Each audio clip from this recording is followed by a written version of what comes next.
کو کون خریدے گا؟ آپ نے فرمایا اللہ کی نظر میں اس دنیا کی حیثیت اس سے بھی کم ہے. جو ہم اس کو لفٹ کرا رہے ہیں نا، میرا پلاٹ، میری گاڑی، چند اصل میں یہ سمجھ میں آتی نہیں ہے. آنکھ بند ہوگی تو سمجھ میں آ جائے گا یار کس چیز پہ میں نے محنت کی. تو دل سے دنیا کی محبت نکالو. اور یہ ذکر تنہائی میں اجتماعی نہ کریں، ایک بدعت نہ بن جائے. ہاں لاؤڈ اسپیکر کھول کھول کے بھی مسجدوں میں ہو رہا ہے، ایک ٹوپی ڈرامے شروع ہو جاتے ہیں. ہر چیز کو نا لوگ انٹرٹینمنٹ کا ذریعہ بنا لیتے ہیں. اب یہ ذکر میں نے بتا دیا تو اب پتہ چلا مسجدوں میں پروگرام چلیں، آئیے ہمارے یہاں 3:05 پہ ذکر ہوگا، پھر ہاں ہو رونا دھونا کرنا کرانا کچھ بھی نہیں ہوتا. تو تنہائی میں بیٹھ کے اگر 100 دفعہ ایسے کر لیں لا الہ ہلکی آواز کے ساتھ، لا الہ الا اللہ، لا الہ الا اللہ، لا الہ الا اللہ، آپ کئی دن تک کنٹینیو کریں گے، آپ کے دل کی کیفیت بدلنا شروع. پھر آپ کو لگے گا یار لا الہ کوئی نہیں ہے، سب بکواس ہے.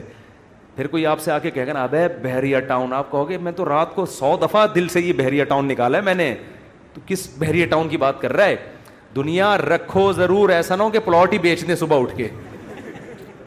3 پلاٹ تھے بحریہ ٹاؤن میں بچوں کے لیے رکھے ہوئے تھے، لا الہ الا بحریہ ٹاؤن نکال کے صبح کا اٹھا کے دے دو کسی کو بس. تو اتنا کریں جتنا افورڈ کر سکتے ہیں. یہ تو ہمارے نبی نے تو رکھا ہی نہیں نا، لیکن ہمیں حکم ہے، ہم کمزور لوگ ہیں، رکھ لو. اگر اللہ نے وسائل دیے، دل نہ لگاؤ. دل لگانے کا کیا مطلب ہے؟ فیکٹری اس لڑکے نے رکھی تھی مگر دل میں بھی رکھی ہوئی تھی. تو میں نے کہا دل سے فیکٹری کو کیا کرو، نکال دو. جب نکالو گے تو کیا ہوگا؟ دل میں محبت ہے یا نہیں ہے، اس کی علامت ہے چھوٹ جانے پہ نقصان کتنا ہوتا ہے. دیکھو بہت سے لوگ اپنی بیوی سے کہتے ہیں میں تم سے بہت محبت کرتا ہوں، پتہ چلے گا مرنے پہ نقصان کتنا ہو، افسوس کتنا ہو رہا ہے آپ کو. رہتے تو سبھی میاں بیوی اکٹھے ہی ہیں نا. کیا خیال ہے صبح وہ ناشتہ بنا کے دے گی، آپ کھا لو گے، آپ کے بچوں کو سب محبت سے ہنسی خوشی زندگی گزر رہی ہے. اس سے تھوڑی پتہ چلتا ہے کہ آپ کو اس سے محبت بھی ہے یا نہیں ہے. اگر وہ مر جائے، اس کو کینسر ہو جائے، آپ کے دل میں آئے کہ چلو یار، بعض نہ اوپر سے ڈاکٹر صاحب بس بہت ٹینشن میں ہو، اندر سے یار خود سے جا رہی ہے جانے دو.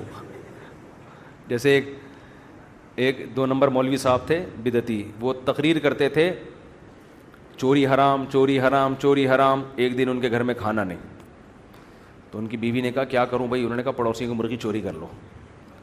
تو انہوں نے کہا بھائی پڑوسیوں کے آپ تو خود چوری کے خلاف بیان کرتے ہیں. اس نے کہا بھائی ہم شوربے سے لگا کے کھا لیں گے بوٹیاں، چوری کی تو بوٹیاں ہوں گی نا، بوٹیاں نہیں کھائیں گے ہم. اب ان کی بیگم نے سالن پکایا اور دیگچی کو انڈیلنے لگی تاکہ شوربہ آئے، اور بوٹیوں کو چمچ سے پیچھے کرنے لگیں. تو یہ کہتے ہیں بھائی جو خود سے آئے آنے دو. چوری تو وہ ہے نا ہم کھا رہے ہیں، ہم تھوڑی کھا رہے ہیں، خود ہی آ رہی. کشش ثقل گریوٹی کی وجہ سے آ رہی ہے یہ زمین. تو بعض لوگ بیوی سے اتنے بیزار ہوتے ہیں، علاج بھی کر رہے ہیں ذمہ داری سمجھ کے، لیکن دل میں یہ ہوتا ہے اگر خود سے مر رہی ہے نا تو اللہ تو سمجھتا تو ہے نا میں کیا کہنا چاہتا ہوں. تو ساتھ رکھنا، اس سے نہیں پتہ چلتا کہ آپ کو اس سے محبت ہے یا نہیں ہے. لوگ رہ لیتے ہیں، پیسہ بھی رکھ لیتے ہیں، محبت کا اس سے پتہ چلتا ہے چھوٹ جانے پہ غم کتنا ہوتا ہے. گاڑی رکھیں، بنگلہ رکھیں، چھوٹ جانے کے لیے تیار رہیں، چھوٹ گئی تو کوئی مسئلہ نہیں ہے یار. تو میں نے ان صاحب کو کہا کہ یہ فیکٹری میں ابھی سے فرض کر لو آگ لگ گئی ہے اور سب برباد ہو گیا، اب آپ دھوتی بنیان میں گھوم رہے ہو ٹھیک ہے نا، تو کیا ہوگا؟ بس میں نے کہا وہ ابھی سے فرض کر لو. تو کہنے لگے یار بڑا سکون ملا ہے. تو میں نے کہا یہ سکون آپ کا پھر ختم ہو جائے گا، پھر فیکٹری تو نکالو اس کو دل سے. اور دل سے دنیا نکالنے کا ایک بہت بہترین طریقہ ہے صدقہ کیا کرو. جب روکڑا خرچ کرتا ہے نا دل کھنچتا ہے. ہم جو صدقہ کرتے ہیں نا اس میں ٹینشن نہیں ہوتی ہمیں. اتنا کرو جس سے تھوڑی سی تکلیف ہو کہ کیا کر دیا یار، کیا کر رہا ہوں. حدیث میں آتا ہے بہترین صدقہ وہ ہے کہ جب تم کرو تو تمہیں ڈر ہو کہ غریب نہ ہو جاؤں. تأمل الغنا و تخش الفقر، اور نہ کرنے میں امید ہو کہ بڑا پیسہ بنا لوں گا. اس کنڈیشن میں جب کرو گے نا تو یہ سب سے بہترین صدقہ ہے. تو صدقہ کیا کرو، دیا کرو یار. یہ ہمارے حضرت فرماتے تھے ایک آدمی دکان سے اتنی محبت ہو گئی اس کو، ایک دن اس نے کہا کہ مجھے اتنا دکان میں دل اٹک گیا، ایک دن میں دکان بند کر کے بیٹھ گیا. میں نے کہا بھاڑ میں جائے، اپنی اصلاح کے لیے نا. کوئی بات نہیں, نقصان کرو یار اپنا, ہر وقت دکان, ایسی کی تیسی تالا لگا کے گھر بیٹھ گیا کہ جب نارمل کنڈیشن میں ہوں گا پھر آؤں گا. جیسے کسی کو عشق ہو جائے نا کسی سے, اب مل تو رہی نہیں ہے وہ, تو عشق میں وہ پاگل ہونا شروع ہوتا ہے. تو بیوقوف لوگ کیا کرتے ہیں, ہر وقت اس کی یاد دماغ میں, ہر وقت اس کو دیکھ رہے ہیں, اس کی تصویریں دیکھ رہے ہیں, پرانے میسج پڑھ رہے ہیں, سوچ رہے ہیں. بیوقوف یہ کرتے ہیں. عقل مند کیا کرتا ہے, لعنت بھیجو یار, صحیح ہے نا, نمبر ہی بلاک کر دو ایسی کی تیسی. اور جب یہ کیفیات ختم ہو جائیں گی پھر دیکھوں گا شادی ہو گئی نہیں ہوگی, دوبارہ ٹرائی کر کے کوشش کروں گا. پاکستانی چھوڑتا تو ہے نہیں, کہتے ہیں پھر 1 سال بعد دوبارہ ٹرائی کریں گے ہم. تو عقل مندی کا تقاضا ہے. تو جلدی سے بس حدیث مکمل کر دوں. نبی نے فرمایا جس نے خواہشات کو ہدف بنا لیا تو اللہ فقر و فاقہ اس کے سامنے لا کے کھڑا کر دیں گے. کروڑ پتی ہوگا مگر آگے فقر و فاقہ اس کو ڈرا رہا ہوگا, بھائی میں حملہ کر دوں گا, میں تجھے کھا جاؤں گا. اس خوف کی وجہ سے لائف کو انجوائے نہیں کرے گا. وہ جعل اللہ فقرہ بین عینیہ وفرق علیہ شملا. دوسری سزا دنیا میں اس کو یہ ملے گی کہ اس کی فکروں کو بکھیر دیں گے اللہ تعالیٰ. اتنے مسائل ہوں گے کہ میرا یہ صرف ایک پیسہ مسئلہ نہیں ہوگا, یار یہ کام بھی ہو جائے, یار یہ بھی ہو جائے, یار یہ بھی ہو جائے, یار فلاں سے تعلقات بھی ٹھیک ہو جائیں, یا لوگ میری مخالفت کرنے وہ بھی چھوڑ دیں, یار وہ فلانا. یعنی وہ اتنے انڈے بچے ہوں گے کہ سارے انڈوں سے چوزے نکلیں, اس کی یہ خواہش ہوگی. حالانکہ کبھی مرغی کے سارے انڈوں سے چوزے نکلتے ہیں, 2-4 تو خراب ہو جاتے ہیں نا. تو فرقہ یہ اور عجیب ٹینشن, سکون نہیں ہوگا. یہ بھی اس کی فکریں اللہ کیا کر دے گا, اس کے سامنے بکھیر دے گا. یہ بالکل ایسے ہے جیسے بہت ساری ٹینشنیں اگر ایک پوٹلے میں ہو نا, انسان کہتا ہے اٹھا کے پوٹلا پھینک دو, ختم. اور وہ پوٹلا کھل کے بکھر جائے, ایک ٹینشن وہ ہے, ایک ٹینشن وہ ہے, ایک ٹینشن وہ, اس کو کمبخت کو سمجھ میں ہی نہیں آئے گا ان ٹینشنوں سے میں جان چھڑانا شروع کون سی والی ٹینشن سے کروں, میں کون سی والی ٹینشن کو میں پہلے پھینکوں, پھر اتنی بکھری ہوئی ہوں گی اس میں ڈوبا ہوا ہوگا وہ.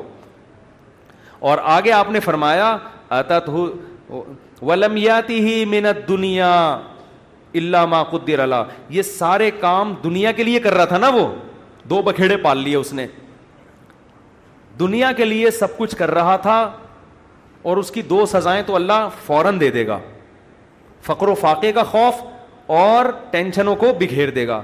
یہ 2 ٹینشنیں تو چلو ہم کہتے یار دنیا مل جاتی تو چلو یہ ٹینشنیں بھی قبول ہیں. اللہ کہتے ہیں ملے گی اتنی جتنی مقدر ہے. نبی نے فرمایا ملے گی اتنی نہیں جتنی اس کی چاہت ہے, اتنی جتنی اللہ نے لکھی ہوئی ہے. اگر یہ زیادہ کی کوشش کرے گا تو ہو سکتا ہے دھیلا بھی نہ ملے, اور ہو سکتا ہے ڈبل مل جائے. تو یہ بھی اس کی چاہت پہ نہیں ہے, یہ کس کی چاہت پہ ہے, اللہ کی. تو یقینی پھر بھی نہیں ہے وہ. پھر میں چٹکلا سنا دوں نا, یقینی پھر بھی نہیں ہے. ایک آدمی کو بیوی اچھی نہیں لگتی تھی, بیچاری نے ہر طرح سے کوشش کر لی کہ میں اپنے میاں کو اچھی لگوں, اچھی پھر بھی نہیں لگ رہی اس کو. ایک دن وہ بڑی خوبصورت لپسٹک اور خوبصورت زیور اور خوبصورت ساڑی اور بڑا خوبصورت لباس, ہر چیز بڑی VIP پہن کے آ گئی. اب یہ بیوی کی تعریف کر رہے ہیں, یار کیا خوبصورت چوڑیاں پہنی ہوئی ہیں. کہہ رہی تھینک یو, آپ کا بہت شکریہ, کیا خوبصورت ساڑی. کہہ رہی وہ لڈو پھوٹ رہے ہیں کہ آج تو میرا میاں بڑا خوش ہے, بہت اچھا ماشاءاللہ ڈریس آپ نے, کیا خوبصورت لپسٹک. ایک چیز کی تعریف کر کہتے ہیں اچھی پھر بھی نہیں لگ رہی, اتنا کچھ اچھا پہنا ہوا ہے مگر تو پھر بھی اچھی نہیں لگ رہی. یہ مطلب ہے اس حدیث کا کہ اتنی ٹینشنیں اٹھانے کے بعد ہو سکتا ہے دنیا ملے پھر بھی نہیں, وہیں کا وہیں کھڑا رہے جہاں سے چلا تھا.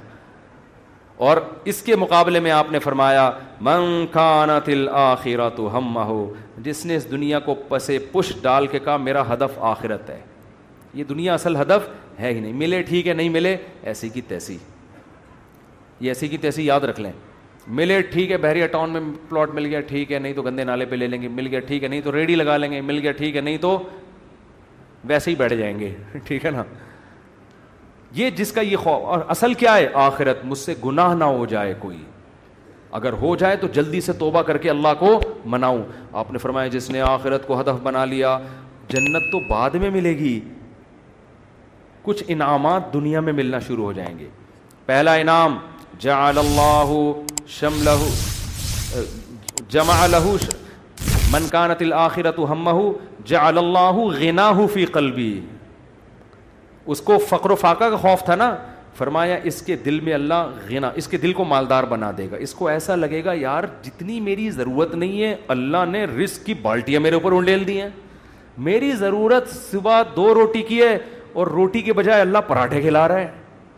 عجیب بات ہے یا نہیں ہے؟ میری ضرورت تھی صرف چائے پراٹھا مل جائے اور اللہ مجھے انڈے بھی کھلا رہا ہے. نہیں یار یہ سمجھ میں تو رہنے دو, بس یہ آخری ہے, آپ لوگ بھی بہت تھک گئے ہوگے نا. میری ضرورت تھی کہ میں کسی طرح بس روٹی اور پانی مل جائے, نوالا حلق میں اتار لوں, کیونکہ مسافر خانہ ہے نا. ارے بس میں سفر کر رہے ہو, ٹرین میں سفر کر رہے ہو, شدید بھوک لگ رہی ہے, آدمی کہتا ہے یار 2 نوالے کہیں اسٹیشن سے خرید کے لے آ, آگے پپو کا گھر آنے والا ہے پشاور میں, چاچو کا گھر آنے والا ہے, تو مزے ہی مزے بکرے رکھے ہوئے ہیں وہاں پہ. سفر کی ٹینشن تھوڑی لے گا, پھر کیوں لے گا ٹینشن وہ؟ لوگ کہتے ہیں یہ سیٹ سفر میں تجھے جو ہے نا ٹرین میں بڑی بہترین سیٹ ملی لیکن تیری نہیں ہے, یہ تجھے چھوڑنی پڑے گی. آدمی کا تو کیا مسئلہ ہے یار, میری ہو وسیم بھائی کی ہو, مجھے تو بیٹھنے سے مطلب ہے. تو کہتا ہے گھر میرا ذاتی ہو یا کرائے پر ہو, رہنے سے مطلب ہے. بنایا وسیم بھائی نے کروڑوں روپے کا, 20-25 ہزار کرایہ دے کے میں رہ رہا ہوں, لائف کو انجوائے میں کر رہا ہوں. بیوقوف وہ ہے جس نے بنایا. سمجھ میں آ رہی ہے کہ نہیں آ رہی؟ یار تمہارے پاس اپنی گاڑی نہیں, تم ٹیکسیوں میں جاتے ہو, کوئی بات نہیں یار, ٹیکسی خریدی اس نے, میں 500 روپے دے کے سفر میں کر رہا ہوں. تو میری ضرورت تو نہیں تھی. لوگوں تو پیدل سفر کیے ہیں اتنے لمبے لمبے. موسیٰ علیہ السلام تو مصر سے مدین پیدل گئے ہیں, اور ہم یہاں سے صدر پیدل نہیں جا سکتے. تو ہماری ضرورت تھوڑی ہے, لیکن اللہ نے اتنا احسان کیا, گرین بس بنا دی بھائی. امام مہدی کے آنے سے پہلے پہلے کراچی میں گرین بس چل پڑی.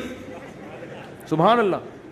جس کراچی میں گٹروں کے ڈھکن نہیں ہیں اس پر اللہ نے اتنا انعام کیا, گرین بس چل رہی ہے. اور کچھ لوگ تو ہمارے ایسے ہیں 50 روپے دیکھ کر صبح سے لے کے رات تک ایئر کنڈیشن کے چکر میں بیٹھ گئے, وہ کہ گھر میں گرمی لگ رہی ہے تو 50 روپے دو اور اے سی میں لائف کو کیا کرو, انجوائے کرو.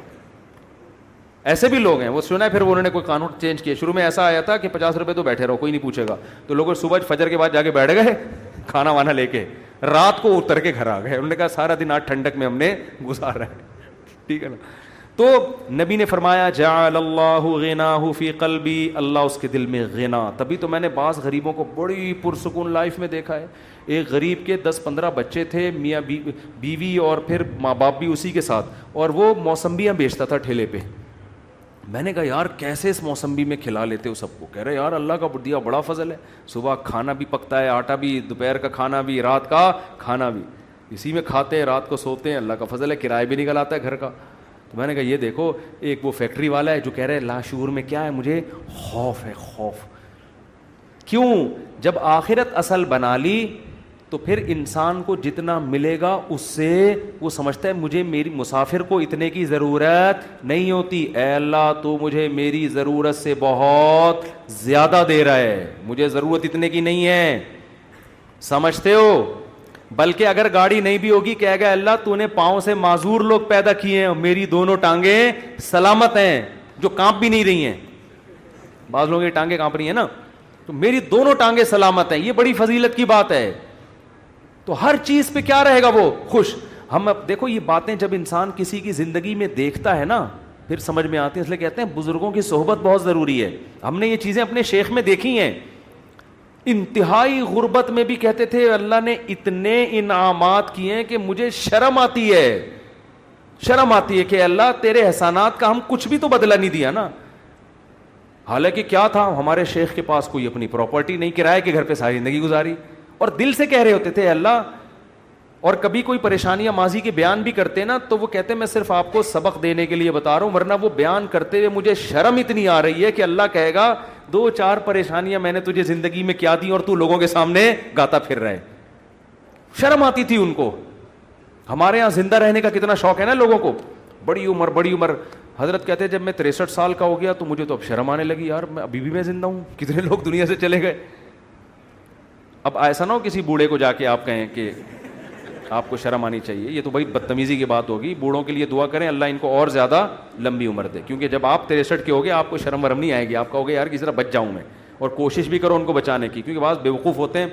ہمارے ایک رشتے دار نے جا کے ہمارے نانا سے بول دیا کہ اتنی لمبی عمر سے اللہ نے پناہ مانگی ہے, وہ 99 سال کے ہو گئے تھے. تو ہم نے کہا بھائی کم بخت یہ ان کے سامنے کہنے کا تھوڑی ہے, اتنی لمبی عمر سے اللہ نے پناہ مانگی ہے. تو جعل اللہ غناہ فی قلبی, اللہ اس کی طبیعت میں کیا پیدا کر دے گا غنا. جب ملے گا لوگوں سے, لوگ کہیں گے اپنا گھر ابھی تک نہیں بنایا, کہہ رہے یار بنایا تو وسیم بھائی نے تھا, رہ کون رہا ہے, میں ایسا انجوائے کر رہا ہوں. نل کے توڑو, دیواروں کو نیلا پیلا کرو, کرایہ دار جو واٹ لگاتے ہیں, بچوں نے وائٹ بورڈ بنایا ہوتا دیواروں کو, کیلیں ٹھوکو اس میں ایسی کی تیسی کر کے, جب زیادہ غصہ آئے وہ نکال دے تو نکل کے دوسرا لے لو, کرائے پہ